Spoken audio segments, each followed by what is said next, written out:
దేవునికి స్తోత్రం. మీ అందరికీ వందనాలు. 70 రివైవల్ యొక్క కార్యక్రమం మూడవసారి పిఠాపురంలో జరగడం చాలా గొప్ప విషయం. విశాఖపట్నంలో 2 సార్లు జరిగింది. చాలామంది రివైవ్ అయ్యారు. రివైవ్ అయిన వాళ్ళు చాలామంది మరి దేవుని కొరకు బలంగా వాడబడుతున్నారు. ఈ పిఠాపురంలో జరిగినటువంటి కార్యక్రమం గురించి నేను విన్నప్పుడు, ఆ యొక్క ఆప్షన్స్ అవి నేను చూస్తున్నప్పుడు దేవుడు ఎంతో మహింపరచబడ్డాడు. దీని కార్యక్రమం యొక్క ముఖ్య ఉద్దేశం అంతా ఒకటే. ఆ స్మృతులు జ్ఞాపం చేసుకొని 70లో జరిగిన స్మృతులు, మనుషుల్లా మారారో, ఎలా సువార్థికులు అయ్యారో, రక్షింపబడిన వారందరూ కూడా ఎలా సేవకులు అయ్యారో, సేవ చేస్తున్నారో, ఆ విషయాలు జ్ఞాపం చేసుకుంటూ దేవుని మహింపరచడానికి ఈ కార్యక్రమం ఏర్పాటు చేయడం జరిగింది. దేవుడు మరి ఈ కార్యక్రమం ద్వారా అనేకుల్ని రివైవ్ చేశారు. రివైవ్ చేసినటువంటి రివైవ్ అయిన వారు తిరిగి అనేకుల్ని రివైవ్ చేయాలి. అదే దీని ఉద్దేశం. It's an impetus. మీకు ఒక దేవుడు ఒక అవకాశం ఇచ్చాడు. అప్పుడు జరిగినటువంటి కార్యక్రమాలలో దేవుడు ఎటువంటి కార్యం జరిగించాడు.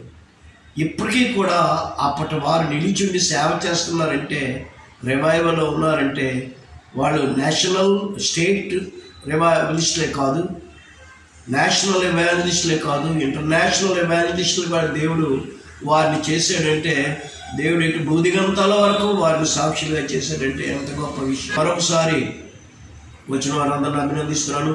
దీనికి మరి ముఖ్యంగా దేవుడు వాడుకున్నటువంటి వ్యక్తులు డాక్టర్ ప్రభాకర్ గారు, ఇఫ్రాయిం గారు మరి చాలా ప్రయాసపడి ఎంతో ఈ కార్యక్రమం జరిగించారు. అప్పుడు 70లో రివైవల్ అయినటువంటి వారిలో దేవుడు వీరిద్దరిని ప్రేరేపించి ఈ కార్యక్రమాలు ఘనంగా జరిగిస్తున్నారు. దానికి తోడ్పడిన వారు ఎంతోమంది ఉన్నారు. వారిని కూడా నేను ఎంతగానో అభినందిస్తున్నాను.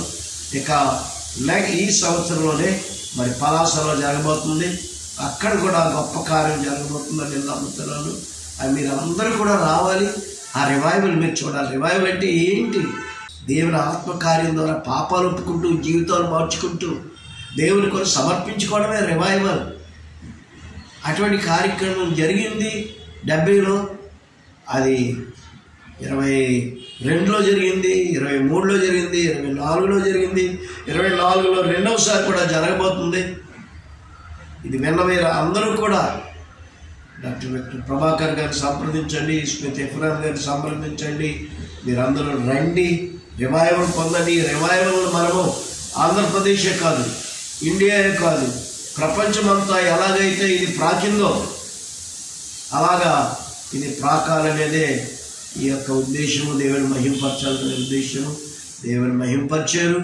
దేవుడు దీని కారకులైన వారందరినీ బహుగా దీవించాడు. ఇంకా ఎక్కువగా దీవించాలనేదే నా ఆశ. మరి డేవిడ్ రాజు గారు ఆ సమయంలోనే రివైవల్ అయినటువంటి వ్యక్తి. 70sలోనే రివైవ్ అయ్యారు. ఆయన గొప్ప మరి నిష్ఠగలిగినటువంటి దేవుని సేవకుడు, ప్రార్థనాపరుడు, దేవుని కొరకు ఏ విషయంలో కూడా కాంప్రమైజ్ అవ్వడం. ఆయన అప్పరంలో సేవ చేశారు. ఆ తరువాత దేవుడు ఆయన్ని పిఠాపురం పంపించారు. పిఠాపురంలో కూడా గొప్ప సేవ చేస్తున్నారు. ఆయనే కాదు, ఆయన బిడ్డలు కూడా సేవకులే. దేవుడు ఎంతో ఘనంగా అక్కడ జరిగించాడని నేను విన్నప్పుడు నేను మిస్ అయినందుకు చాలా బాధపడ్డాను. అటువంటి గొప్ప కార్యంలో నేను ఎందుకు పాల్పొందులు పొందలేదా అనేటువంటి బాధ నాకు ఉంది. దేవుడు ఆయన్ని దీవించి ఆయనతో కూడా మరొక 50 మందిని పలాస తీసుకొస్తారు. దేవుడు ఆయన్ని దీవించాలని, ఆయన పరిచయం దీవించాలని నేను అంతగానో ఆశపడ్డాను.